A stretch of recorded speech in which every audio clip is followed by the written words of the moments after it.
Hi friends, आज हम बनाएंगे 20 मिनट में बनने वाली अलीगढ़ की मशहूर बरूले चाट की रेसिपी। तो चलिए फटाफट से हम इसे बनाना शुरू करते हैं।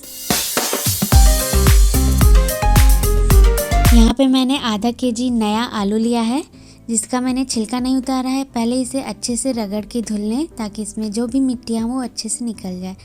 और उबलने के बाद इसके छिलके आप देख सकते हैं बिल्कुल मुलायम से होते हैं, तो आपको इसे हटाने की ज़रूरत नहीं है। तो अब हम इसकी कोटिंग करेंगे। कोटिंग करने के लिए हम इसमें 3 चम्मच लाल मिर्च का पाउडर, 200 ग्राम बेसन को ऐड करेंगे और साथ में जाएगा इसमें 6 से 7 चम्मच कॉर्नफ्लोर। आप चाहें तो इसमें चावल का आटा भी ऐड कर सकते हैं ताकि ये एकदम क्रिस्पी बने। आधी चम्मच हल्दी पाउडर और थोड़ा सा जाएगा इसमें फूड कलर। आपने देखा होगा कि इसका कलर बिल्कुल लाल रहता है, तो इस वजह से हम इसमें फूड कलर को ऐड कर देंगे। अब हम इसे कोट करने के लिए हल्का सा पानी लेंगे और इसे अच्छे से मिक्स कर लेंगे।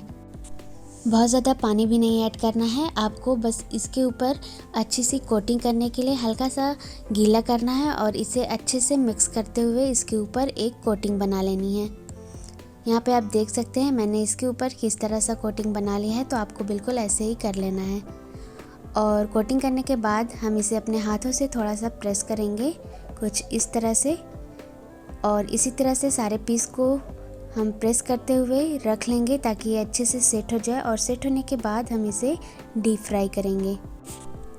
डीप फ्राई करने से पहले जब हम इसे प्रेस करेंगे तो इसे हम 10 मिनट के लिए ऐसे ही छोड़ देंगे ताकि बिल्कुल अच्छे से सेट हो जाए। और जब आप इसे फ्राई करें तो ये टूटे ना। और फ्रेंड्स, मैं आपको यहाँ पे एक बात बता रही हूँ, जब आप इसे बॉईल करें तो आप इसे 90% ही बॉईल करें। 100% तक इसे कुक नहीं करना है, नहीं तो जब आप इसे फ्राई करेंगे तो आलू बिल्कुल बिखर जाएंगे। और ये देखिए फ्रेंड्स, यहाँ पे 10 मिनट हो गया है और आलू बिल्कुल अच्छे से सेट हो गया है। तो बस अब हम इसे गर्मा गर्म तेल में डीप फ्राई कर लेते हैं। और यहाँ पे आप देख सकते हैं मैंने इसे तेल में एक एक करके डाला और बिल्कुल अच्छे से फ्राई हो गई है, बिल्कुल भी टूट नहीं रही है, एकदम क्रिस्पी बन के तैयार होगी। सबसे इम्पॉर्टेंट स्टेप है इसे बॉईल करना। छोटे आलू रहेंगे तो आप इसे 1 या 2 सीटी में हाई फ्लेम पे ही बंद कर दें, और अगर थोड़े से बड़े साइज है तो हाई फ्लेम पे ही हम इसे 3 सीटी दिला लेंगे और ये बिल्कुल अच्छे से बॉईल हो जाएगी। तो यहाँ पे आप देख सकते हैं जैसे ये क्रिस्पी हो जाए, इसका कलर भी चेंज हो जाए और इसमें से अच्छी सी खुशबू आने लगे, तो हम तुरंत ही इसे प्लेट में निकाल लेंगे। आप इस रेसिपी को शाम के नाश्ते में किसी को भी बना के दे सकती हैं। मिनटों में बनने वाली रेसिपी है और बहुत ही अच्छी लगती है, चटपटी बनी है। अभी मैं इसमें कुछ और भी करूँगी, तो आप वीडियो में लास्ट तक बने रहें कि अभी मैंने इसमें क्या क्या किया है। उससे पहले बाकी बचे पीस को भी हम सेम प्रोसेस से फ्राई कर लेंगे। हाई फ्लेम पे ही फ्राई करेंगे, फ्लेम को हम लो नहीं करेंगे क्योंकि ये पहले से ही कुक है। बस हमें इसमें हल्का सा क्रंच लाना है, हल्का क्या एकदम मज़े का क्रंच लाना है ताकि ये खाने में बहुत ही अच्छी लगे। और फ्रेंड्स, अगर आपको मेरी ये रेसिपी पसंद आई हो तो वीडियो के नीचे लाइक का बटन है, उसे क्लिक करें और अपनी फैमिली फ्रेंड्स के साथ शेयर करें। और साथ ही साथ अभी तक आपने मेरे चैनल को सब्सक्राइब नहीं किया है तो मैं आपको बता दूं कि फटाफट से सब्सक्राइब करें और साथ में बेल आइकन को भी प्रेस कर लीजिएगा।